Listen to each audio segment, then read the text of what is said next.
आचार्य प्रशांत पशु बलि पर कहते हैं, आचार्य प्रशांत पशु बलि पर कुछ पंक्तियाँ बताते हैं हमें, जो हमारी जानकारी के लिए काफ़ी ज़रूरी हैं।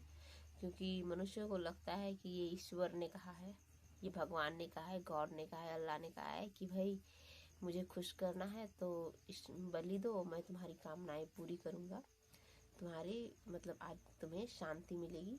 तो उस विषय पे आचार्य प्रशांत बताते हैं कि कोई ग्रंथ नहीं है, कोई ग्रंथ नहीं है, कोई शास्त्र नहीं है जो कहता है कि जानवरों को मारोगे तो उससे तुम्हें आध्यात्मिक तल का कोई लाभ हो जाना है।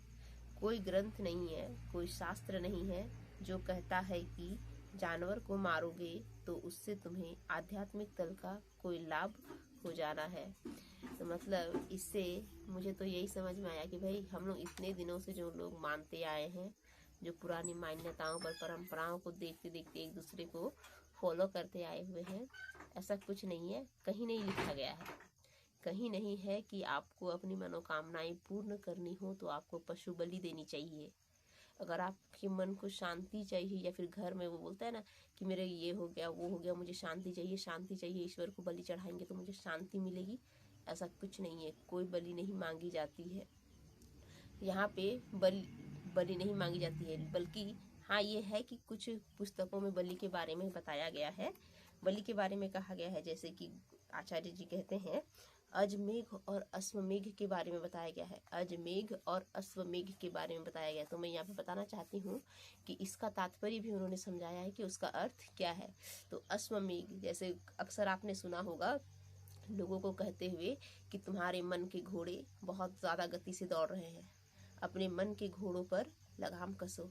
अक्सर ये लोगों को कहते हुए सुना होगा, मैंने भी सुना है, बचपन में काफ़ी टाइम सुना है। पर एक्चुअल में मुझे ये लगता था कि हाँ मतलब मन की चंचलता को रोकना चाहिए। मैंने इस संदर्भ में कभी सोचा ही नहीं था कि मतलब घोड़े ये नकारात्मक वाले या फिर बलि वाले घोड़े भी हो सकते हैं, जो क्रूरता वाले, निर्दयता वाले घोड़े भी हो सकते हैं। तो यहाँ पे आचार्य प्रशांत बताना चाहते हैं, जो कि हम लोग समझ नहीं पाते हैं काफ़ी सारा चीज़ को पढ़ के ख़त्म करने के बाद भी। तो बता रहे हैं कि यहाँ पर बलि से तात्पर्य है अपने मन के क्रूरता। जो मन का जो घोड़ा है ना, जो इधर उधर दौड़ते रहता है कि मुझे ये नहीं मिला, मैं ये करूँगी तो शांति होगी, वो करूँगी तो शांति होगी, या फिर ये करूँगी तो ये मिलेगा, मुझे इतनी प्रसिद्धि मिलेगी, या फिर मुझे संपन्नता मिलेगी। तो ऐसा नहीं है, आपको अपने मन के घोड़े की बलि देनी पड़ेगी। मन उसे शांत करना पड़ेगा, उसे सुलाना पड़ेगा, तब जाकर के आपका मन शांत होगा। ये जो आप अबोध पशुओं को मार रहे हैं ना, ये कहीं से भी सही नहीं है। वो भी, उनमें भी वही प्राण है जो आप में है। वो भले वो मतलब बस फर्क इतना है कि वो बोल नहीं पाते हैं, अपनी भावनाएं व्यक्त नहीं कर पाते हैं। कभी आपने सोचा है जब आपको एक कमरे में बंद करके रख दिया जाएगा और फिर आपको एक मतलब आपको पता हो कि मुझे कुछ दिनों बाद मेरी हत्या होने वाली है, आपका दिन कैसे व्यतीत होगा? मुझे एक्चुअल में ये वाली चीज़ मतलब काफ़ी, अगर इंसान मतलब काफ़ी अजीब लगी। अगर इंसान की इच्छाएं पूरी ना हो तो वो इंसान को मतलब खतरनाक वाली फीलिंग आती है। ये तो इन्हें तो मारने की बात होती है। तो आप सोच सकते हैं, बस कभी अनुभव कीजिएगा कि आपको कुछ दिनों के लिए कमरे में बंद कर दिया जाए और ये बताया जाए कि आप मेरे मतलब उपयोग होने वाले हैं, किसी और जगह पे आपको काटने वाले हैं, बेचने वाले हैं, या फिर आपकी मतलब कोई महत्व नहीं है आपका मेरे जीवन में, आप बस मेरे लिए उपभोग की वस्तु हैं, या फिर मेरे लिए एक आय का जरिया है। तो आपको कैसा आभास होगा?